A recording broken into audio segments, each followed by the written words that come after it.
let's start with this country's energy debate, which is full of deception and half-truths. Facts are conveniently omitted or just simply glossed over, and popular slogans often become more important than the search for that truth. The truth is that despite the need for the lower-cost rollout of wind and solar energy, Australia needs much, much more. It needs pumped hydro. It desperately needs gas-fired power stations. It needs batteries, but it also needs an open mind on nuclear energy. And though the government and the Prime Minister have stuck to a position that nuclear is too expensive for Australia and too slow to implement, if it had confidence in that position, it would simply lift the ban on nuclear power generation and let the market decide the preferable method to power this country into the future.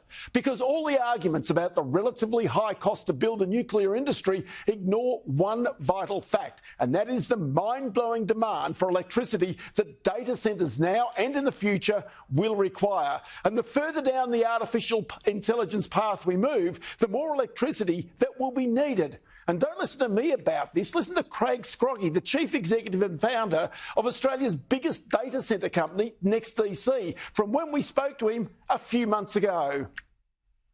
10 years ago, when we built data centres, they were about 10 megawatts in size. Today, those data centres are more than 100 megawatts. And in only a few years, that will be a gigawatt. It will be 1,000 megawatts, from 10 to 100 to 1,000 in a decade. The energy infrastructure required to power the next evolution for our country is not in place today, nor is the scale transmission infrastructure that's required. And it's a critically important role that the government has to play. And that would allow government to then get out of the way and let the free market do its job and for industries to be created. But in the past few months from the United States, a dose of reality has emerged.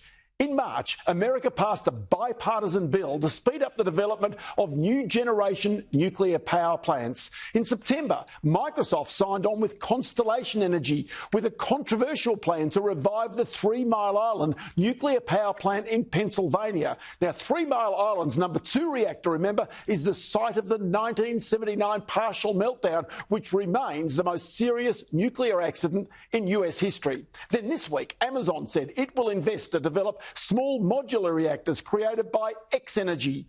And also this week, Google agreed to purchase energy generated by small modular reactors being built by startup Kairos Energy, which will start in 2030. And also, finally, this week, the Biden-Harris administration announced a $900 million initiative to build and deploy next-generation nuclear technologies, including small modular reactors. So with all this knowledge, let's bring in here the opposition energy spokesman, Ted O'Brien, who joins me from the Sunshine Coast. Ted, many thanks for your time. You heard examples there of the biggest tech companies on the planet right now investing in nuclear. What do they know that this government doesn't know that denies that nuclear is required in Australia? Ross, I think the answer to that is they know a lot that this government doesn't know.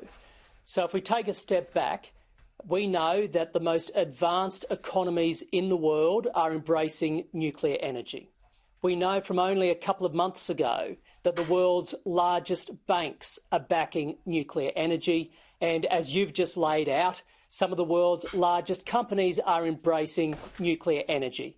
But here in Australia, we're on an ideological frolic with the Albanese government, which is refusing to consider a balanced energy mix, including this zero emissions source, in the hope that they can have an all eggs in one basket, renewables only approach.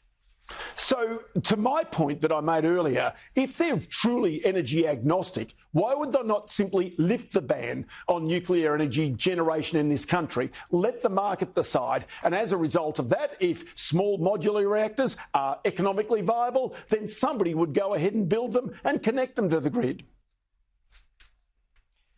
And yet, Ross, they refuse. I think there's an inherent contradiction at the base of the government's argument. I mean, here we are, proud to be a free market, liberal economy, and yet the Australian government is insistent on keeping a legal ban against nuclear energy.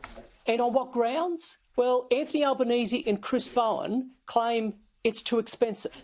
Now, on those grounds alone, I can't think of any other technology, any other service that Australia bans because the Prime Minister and Energy Minister have themselves deemed it too expensive, especially in contrast to our closest allies, biggest economies, biggest banks and biggest companies.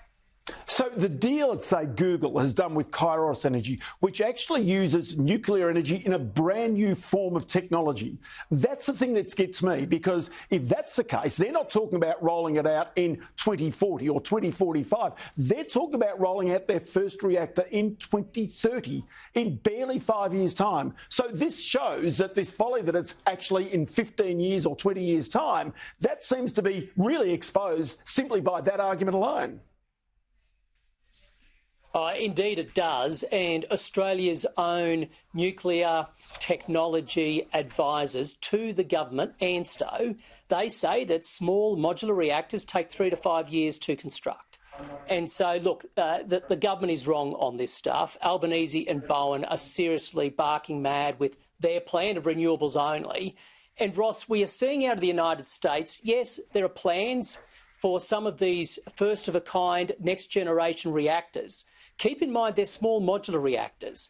And the plan of the SMRs is once you get to next-of-a-kind, so you have a lot of these being produced, then basically a lot of them will be able to run effectively out of a manufacturing plant, which allows you to enjoy a different type of scale economy, as well as enjoy cheaper capital costs, as well as more rapid deployment on the ground.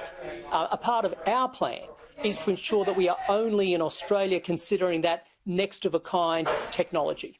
So one aspect of this is, I think here and now, when you look at the CSIRO reports, for example, it would say it is cheaper and faster to roll out renewables, wind and solar right now. And I don't dispute that whatsoever.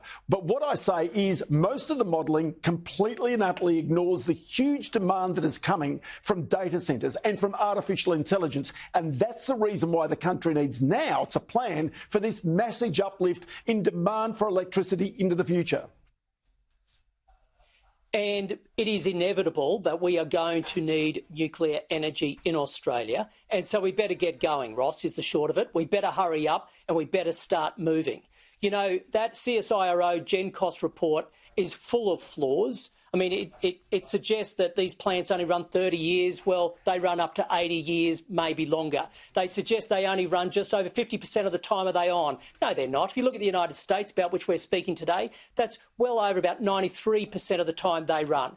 You know, the Department of Energy of the United States recently did their own study, and they compared a renewables-only grid to one which includes nuclear as part of a balanced energy mix. And what it showed was the cost of the nuclear system being over 30% lower than the renewables-only system.